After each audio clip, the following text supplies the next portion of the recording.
that the key to the whole Judeo matrix is the idea of prophecy, the idea that God has a chosen people, a nation of priests, and that they're the oracles and they're the seers and they're like the prophets that can predict things. So if anybody believes that they're the prophets of God, like, you've already lost, you've fallen for the trap, and you've essentially elevated them to be gods as the spokespeople for God. So what a coincidence that the people that can speak for God, that they were the ones that are chosen, and they live in the Holy Land, and they're meant to rule, and their God's meant to conquer the other gods. So I call it God's chosen evil. Christianity was basically created by faking prophecy. They created an ancient comic book character that fulfills all of this scripture. Like, everything about them, the first Christians, their only source of information about Jesus was from the scriptures and their mystical vision revelations, which is very typical in Kabbalah and Merkava mysticism and Second Temple Judaism. So they faked prophecy to convince the nations of the world to worship their Messiah with Jesus, the rejected Messiah that goes to the Gentiles, that they faked that Messiah, they faked that history. But now that everybody is waiting for the Messiah to return, the rabbis are waiting for their Moshiach, the Christians are waiting for the second coming of Jesus.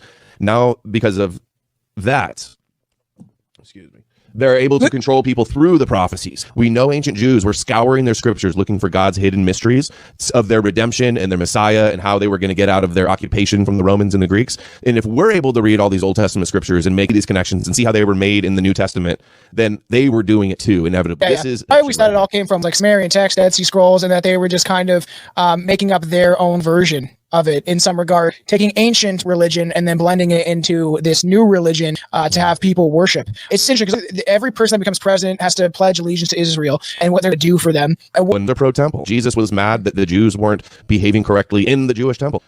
So where do you think all of this is going, especially with Trump now being in power? It does seem like certain countries are gearing up for war. So remember, I'm talking about Psalm 2:9, break them with a rod of iron. Psalms of Solomon, it says that he shall destroy the godless nations with the word of his mouth. Now, a deeply messianic verse in Isaiah 11, the branch of Jesse. Paul cites this verse. A shoot will come up from the stump of Jesse, the roots a branch. Messianic, the Spirit of the Lord will rest on him, wisdom and understanding. He will strike the earth with the rod of his mouth. So with teachings. Psalm 110. The Lord shall send the rod of thy strength out of Zion and rule in the midst of thine enemies. And Jesus rules in the midst of their enemies, the Romans, the Holy Roman Empire, and the Gentile. But the Torah, as we know it today, is not much older than that, according to the top academics today. So Adam and Eve, Moses, the patriarchs, Abraham, Isaac, and Jacob, Noah, they're all fictional. The Exodus and Moses never happened. There's definitely an anti-Gentile sentiments through that and Judaism, the idea that there's a two-tier laws in there about Gentiles as well. But we are less than because we all of the Christian. Here's my take on the Talmud. All of the Christian focus on the Talmud is actually controlled opposition because they're only criticizing the Talmud, but then they give a pass to the Torah. Rabbis say that there's going to be 3 wars of Gog and Magog, so we're coming up on the Third World War.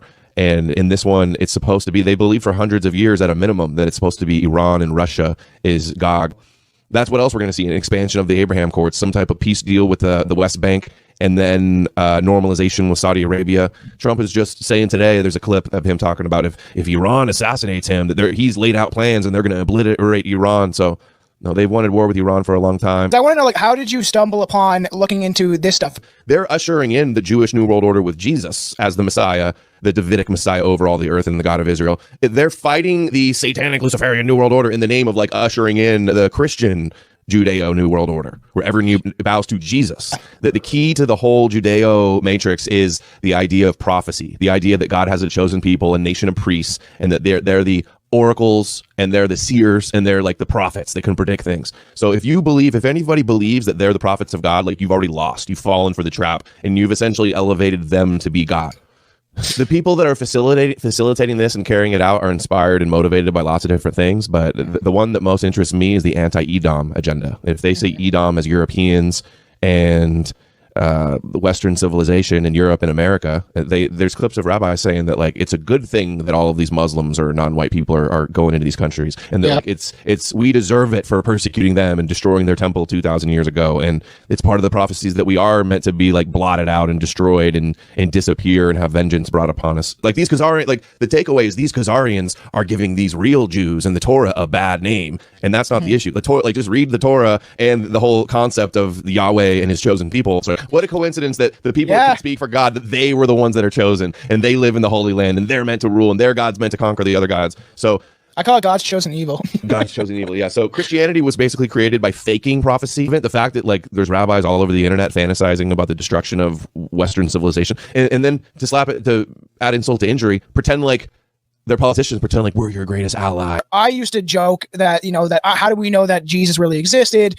And, did he actually exist in the ways we think? Was it just a story that was told by fables? Because there's like Krishna and there's like, there's Anubis, I think, in the Egyptian, like every other god ever, every other myth.